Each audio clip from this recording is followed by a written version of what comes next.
जब चंबल में डाकुओं से आत्मरक्षा के लिए महिलाओं ने उठाई बंदूक। चंबल का गन कल्चर सिर्फ शौक ही नहीं, सुरक्षा और रोजगार भी देता है।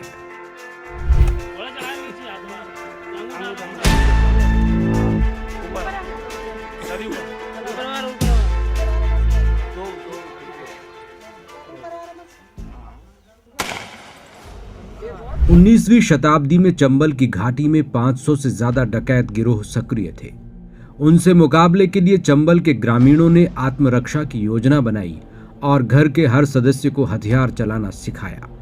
यहां तक कि घर में चूल्हा चौका संभालने वाली महिलाओं ने भी बंदूक पर हाथ आजमाना सीख लिया ताकि बाहरी हमलावरों से मुकाबला किया जा सके।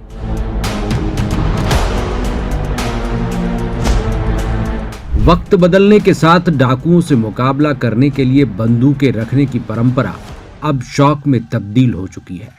बंदूकें रखना शौक और रौब जमाने के साथ साथ एक स्टेटस सिंबल भी बन गया है।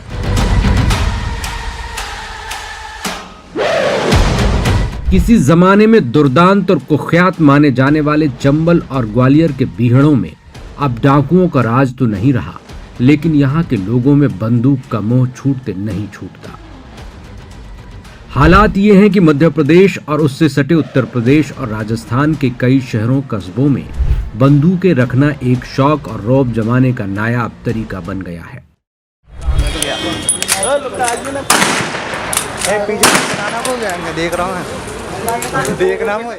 बंदूक के लिए कई लोगों ने अपने घर बार बेच दिए, कर्ज लिया और यहाँ तक कि बाप दादाओं की बेशकीमती जमीन तक दांव पर लगा दी। इस शौक ने पीढ़ी दर पीढ़ी ऐसा प्रभाव जमाया कि आज बंदूकें इनके जीवन का अहम हिस्सा बन गई है।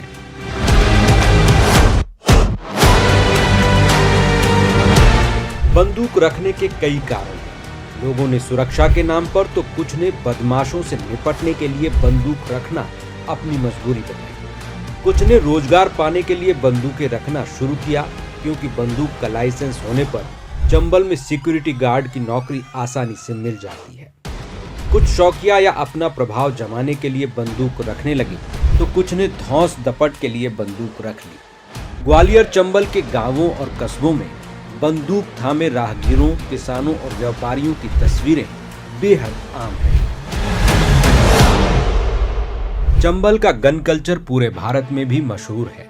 यहाँ आदमी रोटी एक वक्त ही खाएगा, लेकिन बंदूक खरीदने के लिए जमीन आसमान एक कर देगा, फिर चाहे उसे सब कुछ बेचना ही क्यों न पड़े।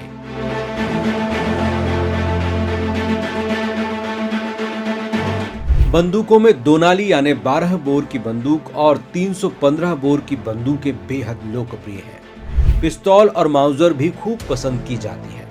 मजदूर, किसान, व्यापारी, सिक्योरिटी गार्ड से लेकर महिलाएं तक बंदूक रखना और चलाना बेहद पसंद करते हैं। कई महिलाएं तो बंदूक चलाने में बेहद पारंगत भी हैं। 19वीं सदी की शुरुआत में डकैतों ने चंबल के इलाके में खूब कहर ढाया, लूटपाट मचाई। उससे निपटने के लिए बड़े व्यापारियों, जमींदारों ने आत्मरक्षा का फैसला लिया और बंदूक रखना शुरू किया। धीरे धीरे ज्यादातर लोग सुरक्षा के लिए बंदूकें रखने लगे। 2 दशक पहले हालात इतने गंभीर थे कि डकैतों से निपटने के लिए 10 प्रभावित इलाकों में स्कूल मास्टर तक बंदूक लेकर बच्चों को पढ़ाते थे। आज डाकुओं की सफाई के बाद हालात काफी कुछ बदल गए हैं, लेकिन बंदूक रखने की शौक बरकरार है।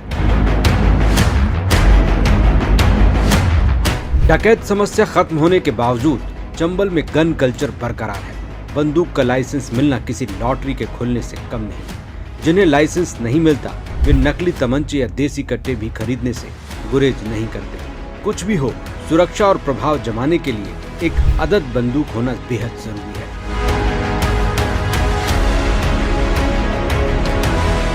चंबल में बंदूकें सामाजिक सरोकार और प्रभाव से जुड़ी हैं। मुगल काल में इतना प्रभाव नहीं था, लेकिन चंबल के पुराने डाकुओं ने क्षेत्र में बंदूक संस्कृति को रोमांचक बनाया। यहाँ लोगों की संस्कृति में बंदूक छाई हुई है। एक चुनाव से पहले ग्वालियर चंबल क्षेत्र में राइफल, रिवॉल्वर और पिस्तौल सहित 2 लाख से ज्यादा लाइसेंसी हथियार जमा हुए थे। इनमें से सर्वाधिक 29,000 बंदूकें ग्वालियर जिले में जमा कराई गई थी। इसी तरह मुरैना जिले में 27,000, भिंड जिले में 22,000, शिवपुरी में 10,000, दतिया जिले में 8,000 से थोड़ा ज्यादा, गुना जिले में 4500 के करीब और अशोकनगर जिले में 3800 हथियार जमा कराए गए थे। पुलिस के मुताबिक लोग स्थानीय पुलिस थानों में अपने हथियार, जिन्हें वो अपनी सबसे प्रिय संपत्ति मानते हैं, जमा करते वक्त भावुक हो जाते हैं। बंदूकें इस क्षेत्र के लोगों की संस्कृति का एक अविभाज्य हिस्सा बन गई है। शायद ही इस क्षेत्र में कोई त्योहार बिना जश्न और गोलेबारी के मनाया जाता।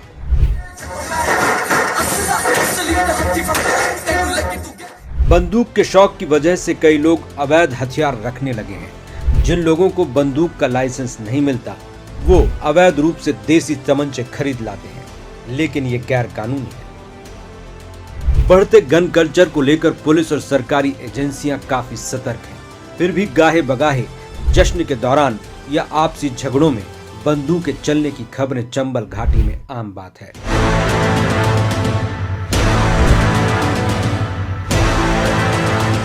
आज बंदूक रोजगार, प्रभाव, ठसक और मुकाबले के लिए खुल के इस्तेमाल की जाने लगी है।